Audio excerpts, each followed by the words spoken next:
안녕하십니까 구독자 여러분. 오늘은 23년도 12월 9일입니다. 화물차 번호판 시세 좀 알아보고 가겠습니다. 먼저 대표님 본인 소개 좀 해주세요. 예, 안녕하세요. 전국구 영업용 갈산상사 이원복입니다. 네, 대표님. 예. 이번 주 화물차 번호판 시세 변동이 좀 있나요?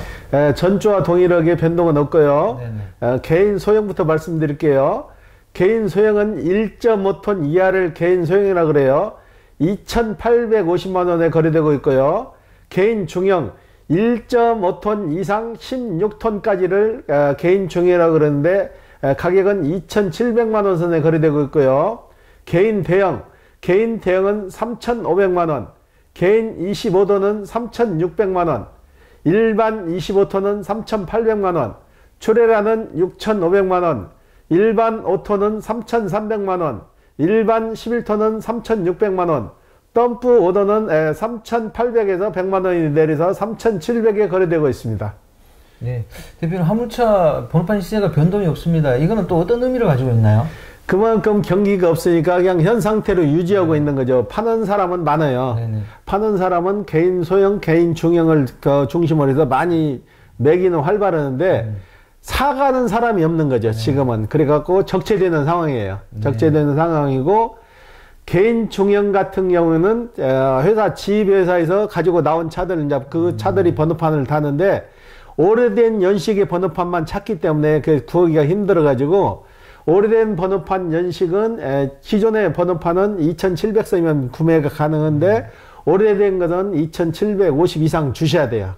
저희가 말씀드리는 거는 토탈적인 금액을 말씀드리는 거예요. 2,700선을 얘기하는 거예요. 예. 개인 소형은 왜 이렇게 또 움직임이 없습니까?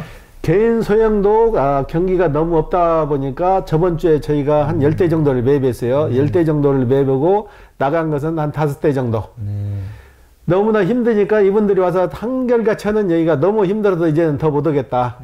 차라리 나가서 건설 현장에 가서 일을 하든지 경비 서는 게 낫지. 아침부터 나왔고 돈벌이가 안 되니까 콜발이도 힘들고 그러니까 접어야 되겠다 해서 오신 분들이 좀 많아요. 예. 그러면 그 일을 접으면 다른 일을 어떤 걸 하시려고 생각하시는 거예요? 그분들이 와서 그러는 거예요. 요즘은 오토바이 사갖고 오토바이 배달을 해도 그보다는 더 낫다는 얘기예요. 지금 소형 화물 가지고 버는 돈도 오토바이 가서 퀵 서비스를 해도 그 돈 이상 버는데 너무나 경기가 없다는 얘기예요. 그래서 아마 그쪽으로 생각하시는 분들도 많은 것 같아요. 예. 저도 이쪽 계통에 이제 관심을 가지고 들여다보고 있다 보니까 화물 일을 하시는 분들 화물 운송 대금을 좀 현실화 시켜줘야 될 것 같아요. 아니면 잘못하면 우리나라 화물 물류 체계가 무너질 수 있다고 하는 생각이 좀 듭니다. 대표님은 여기에 대해서 어떻게 보세요? 적정 운반비라는 거를 정부에서 어느 정도 설정을 해줘야 되는데 그 설정해준 금액도 없고 그러니까 추선사들 오다에 의해 가지고 지금 운반비가 설정이 되는데 거리 계산해서 들어가는 유류대 이거 시간당 최저임금 그걸 감안해서 운반비도 설정이 돼야 되는데 그런 데이터가 전혀 없어요. 전혀 없고 쌍팔년도에 하던 방식 그대로 추선사에서 어디서 어디 가는데 얼마 그러면 그걸로 해가지고 수십 년을 이어온 거예요. 그렇기 때문에 체계적인 통계 체계가 없는 거죠. 요금 체계가 없고 정부에서도 설정해준 가드라인이 없고 뭐 표준 운임제나 뭐 이거 자꾸 떠들어졌겠지만은 실질적으로 왜 귀에 닿는 얘기는 아니에요. 어느 정도 적정선을 해서 어디서 어디 가는 데는 얼마를 받아라 해갖고 택시 마냥 차라리 매다기를 써가지고 매다기를 전에는 처음에 그랬잖아요. 옛날에는 매다기 써서 화물도 움직였어요.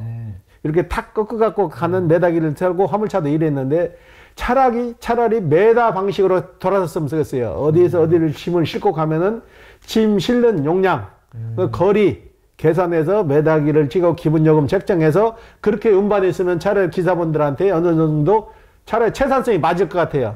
이건 제 상식이에요. 제가 아는 한돈에서 말씀드리는 거예요. 제 의견이고. 우리나라도 초창기에는 있었는데 어느 날 갑자기 슬그머니 없어진 거예요.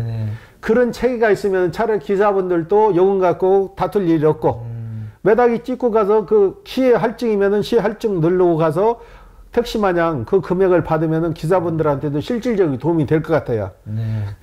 정부에서 뭐 가드라인 정해줄 필요도 없이 매다기 체계에 의해서 가게 되면은 손님하고 마찰도 없을 거고 채산성이 어느 정도 맞을 거 아니에요. 덤핑으로 가는 전례도 없을 거고 그러니까. 매다기가 있으면 덤핑으로 가래도 못 가는 거 아니에요. 그렇죠. 예, 예.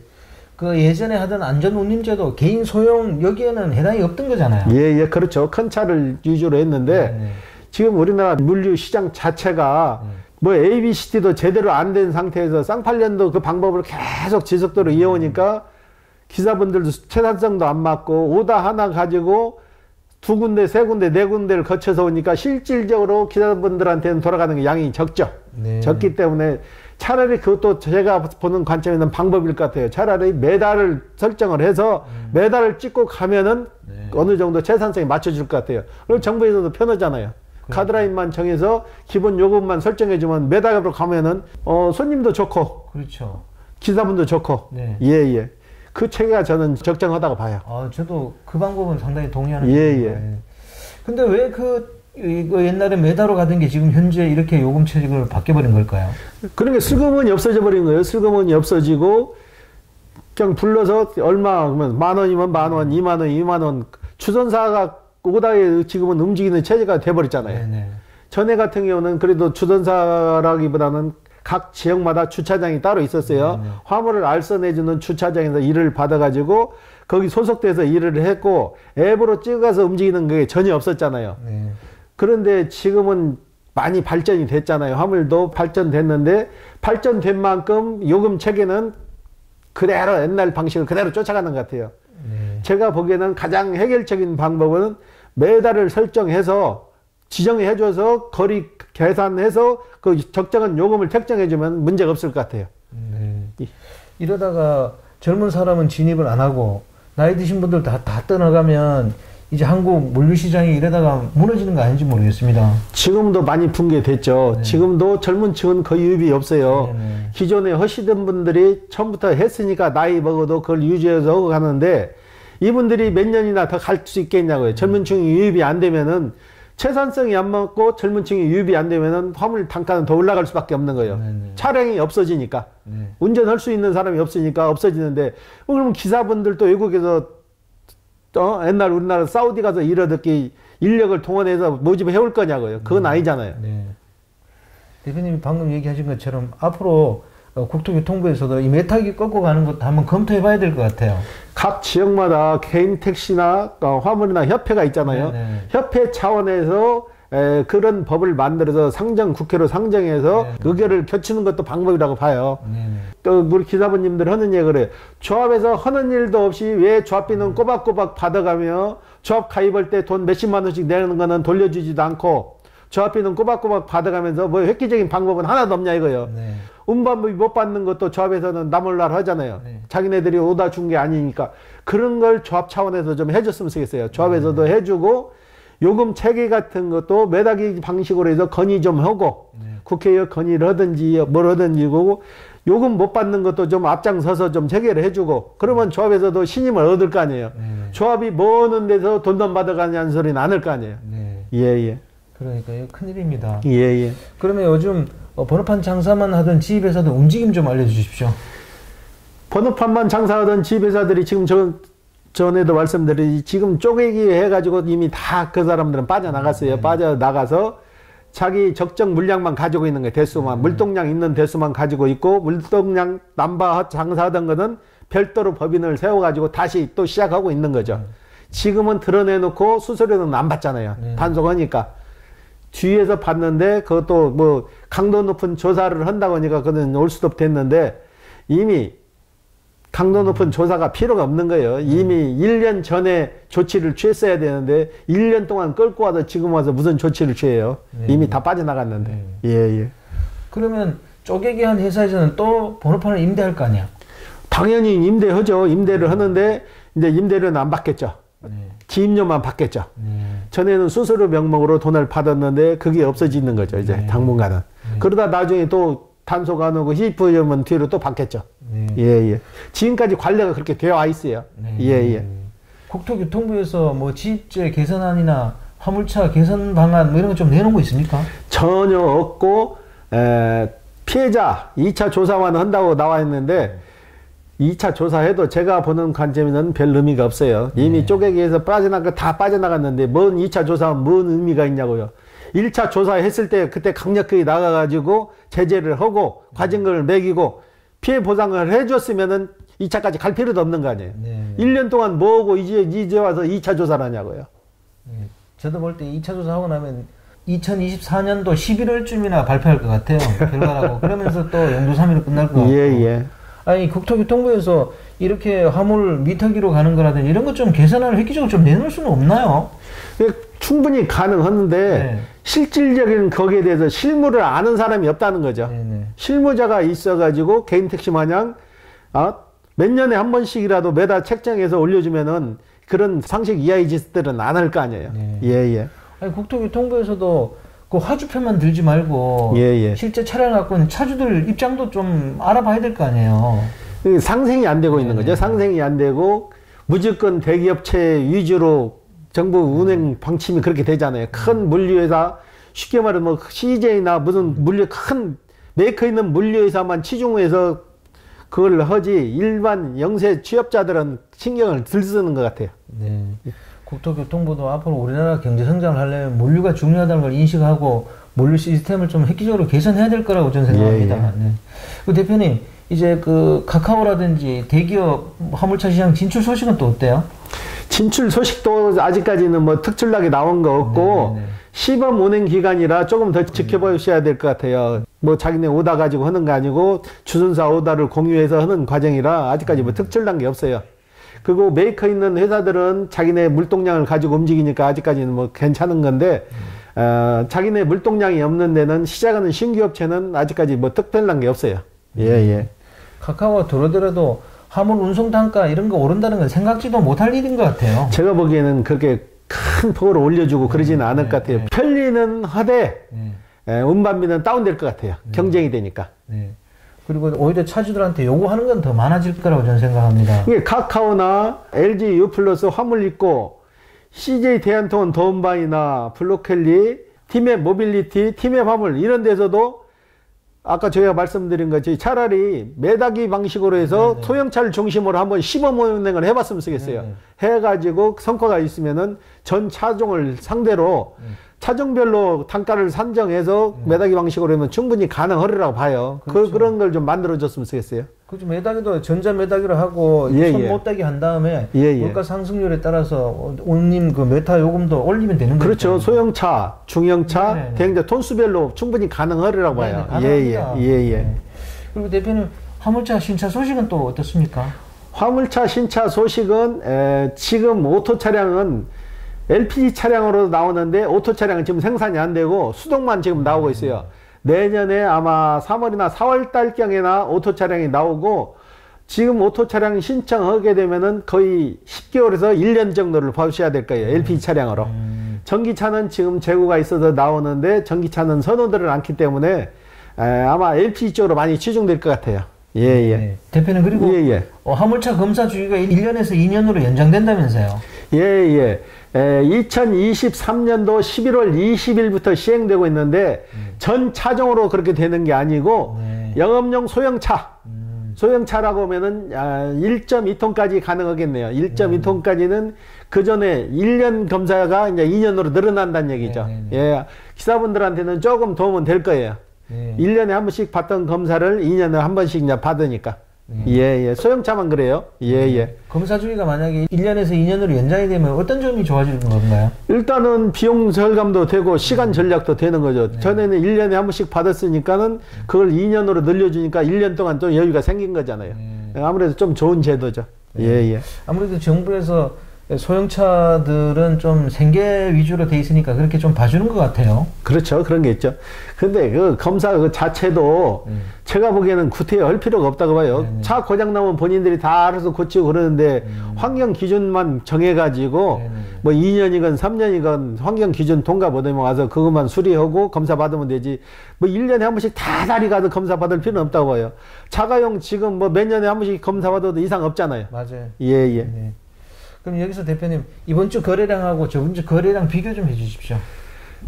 소형차는 저번 주보다는 좀 소폭 하락해가지고 5대꼴 저번 주에 거의 10대꼴 나가던 게 5대꼴 정도로 떨어졌고 개인 중형이 조금 나가요. 개인 중형이 지입회사에서 들어와가지고 차만 가지고 나온 분들이 주에 3대 정도. 전에는 주에 1대 정도였는데 3대 정도니까 2대 정도 더 늘어난 거죠. 예. 그럼 다음 주 화물차 번호판 시세는 어떨 거라고 전망하세요?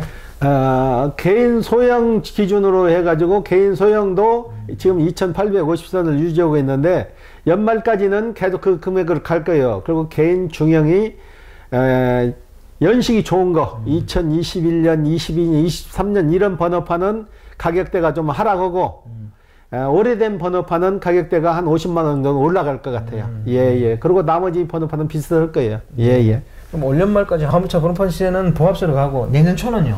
내년 초도 3월 달까지는 그 보합세로 계속 갈 거예요. 3월 이후에는 이제 통절기가 끝나면 그때부터는 조금씩 소폭 상승할 거예요. 예. 이번 주 화물차 거래건 중에서 뭐 기억에 남는 거 있습니까? 예. 기억에 남는 건이 한 서너 건이 있는데요. 창원에 사시던 분, 우리나라 최고 학벌 나왔는데 이분을 저희가 서류를 다 작성을 해서 이제 지방으로 내려보냈는데 이게 굉장히 어려운가 봐요. 관공서를 통해 가지고 이전하는 방법이 어려워 가지고 결국은 우리가 창원에 있는 업체에 의뢰해 가지고 대행으로 해 가지고 마무리를 지었고요. 그리고 선탑 오시는 분들이 2분 있었어요. 선탑 오신 분들이 2분 있었는데 한 분은 33년 은행 생활을 하시다가 오신 분이고 한 분은 개인 중소기업을 하신 분인데 이분은 처음에 저희한테 상담을 은행에 계신 분 상담으로 오셔가지고 포털을 상담을 하셨어요. 포털을 상담으로 오셨는데 A4 용지에다가 한 10장 이상을 써갖고 왔어요. 1, 2, 3, 4 해갖고 쭉 의문점을 써놨는데 굉장히 바쁜 시간에 오셨어. 그래서 내가 그거 다 답변을 못했어요. 못해가지고 내가 그분한테 그랬어요. 저한테 10번, 20번 이 바쁜 시간에 물어보는 것보다 한간 시간에 오시든지 그렇지 않으면 선탑을 먼저 하시라. 선탑을 하셔가지고 하루나 이틀 따라다녀가지고 거기에 맞는 차종과 사장님 할 수 있는지를 먼저 확인하시고 나서 다시 상담을 하자 해서 이분이 하루 딱 선탑을 하셨어요. 넥스턴 칸 하시는 분에 선탑을 하셨는데 다음날 오셔갖고 마음이 바뀌어버렸어. 나 사장님 화물차 포터 안 할래요. 그러더니 왜요? 포터로 처음에 생각하고 오셨잖아요. 그랬더만 내가 선탑을 하러 해봤더만 포터보다는 칸이 훨씬 낫다 이거예요. 왜 그렇게 생각을 하세요? 그랬더만 유튜브 찍을 때 칸 하시던 분이 나와가지고 유튜브를 찍을 때 하루에 30만 원 이상 올렸을 때 이분도 반신반의했다는 거예요. 에이 설마 그 정도 받을까 했는데 직접 하루 선탑하셨는데 그날 28만 원을 벌었대요. 그래가지고 그분이 선탑하시는 분이 그 장부를 다 보여줬나 봐요. 일부러 쓴 거를. 그러니까 하루 딱 따라다니더만 마음이 바뀌신 거예요. 와가지고 차를 포터에서 넥스턴 칸으로. 근데 칸이 새 차 같은 경우는 4천만 원이 넘어서요. 4천만 원이 넘어서는데 제가 그래서 새 차는 4천만 원이 넘어서니까 교양이면 칸은 거의 비슷하다. 키로수 짧은 거 이분은 그래가지고 16,000km 탄 거 2,800에 구입하셨어요. 사륜으로 해가지고 무사고고. 그러니까 4천만 원 주고 사느니 차라리 키로수 작은 거 1, 2년 더 된 거라도 차라리 중고차가 낫다 해서 그걸 권해드려갖고 계약을 해가지고 강서구청에 사시는 분인데 접수가 들어갔어요. 접수가 들어가서 한 3일 후면 인가가 떨어지는데 그분도 굉장히 흡족해 하시더라고. 화물차 포터보다는 자기 은행 생활을 오래 했는데 이분도 선입견이 그러더라고. 내가 은행 생활을 했는데 포터를 끌고 다니면 주위 사람들이 좀 이상하게 생각하지 않을까 했는데 칸은 승용 형식이잖아요. 그러니까 내가 이 차를 끌고 영업을 해도 사람들이 자기를 그렇게 업신여기진 않겠다 하는 그게 생겼나 봐. 우리나라 사람들이 관점이 그러잖아요. 좋은 차 타고 다니면 우러러 보고 소형차 타고 다니면 밑으로 보고 그랬는데 요즘은 그런 거 많이 없어졌어요. 지금은 좋은 차 타나 나쁜 차 타나 다 똑같은 사람이고 똑같은 뭐니 돈 없다고 낮은 차 타는 건 아니잖아요. 근데 그분은 그런 게 좀 마음속에 존재를 했었나 봐. 그래갖고 카노로 하셔서 굉장히 흡족해서 가셨고 또 중소기업을 하시는 분인데 이분도 스타리아를 선택하셨어요. 스타리아를 선택하셔가지고 신차로 계약을 넣었는데 선타보고 오시더만 또 마음이 바뀌어버린 거야. 사장님 나 스타리아 신차 신청하는 거 취소 좀 해주세요. 그랬더니 왜요? 안 맞아서 그러세요? 그랬더니 아니에요. 난 칸 선탑해보니까 칸으로 해야 될 것 같아요. 그래서 왜 그러세요? 그랬더니 집에 어차피 승용차 한 대 있어야 되는데 지금 그분이 승용차 고급 승용차를 타고 계세요. 승용차도 팔고 이걸 칸을 승용차로도 쓸 수 있고 일도 할 수 있으니까 일거양득 아니냐 이거야. 충분히 칸으로 해도 생산성이 있겠더라 이거예요. 그분도. 그래서 이분도 그걸 취소하고 지금 외국 여행 중이신데 오자마자 칸을 저희한테 구해달라고 말씀해놓고 지금 외국 나가셨어요. 그리고 오자마자 진행하신다고 그랬는데 그래서 선탑이 중요한 것 같아요. 일단은 차를 선택하기 전에 차종을 선택하기 전에 일단 선탑을 해보시고 본인의 맞는 차를 선택하시는 게 후회가 없을 것 같아요. 네. 예, 예. 오늘 인터뷰 감사드립니다. 예. 네, 구독자 여러분, 오늘은 23년도 12월 9일입니다. 화물차 번호판 시세는 변동이 없고요.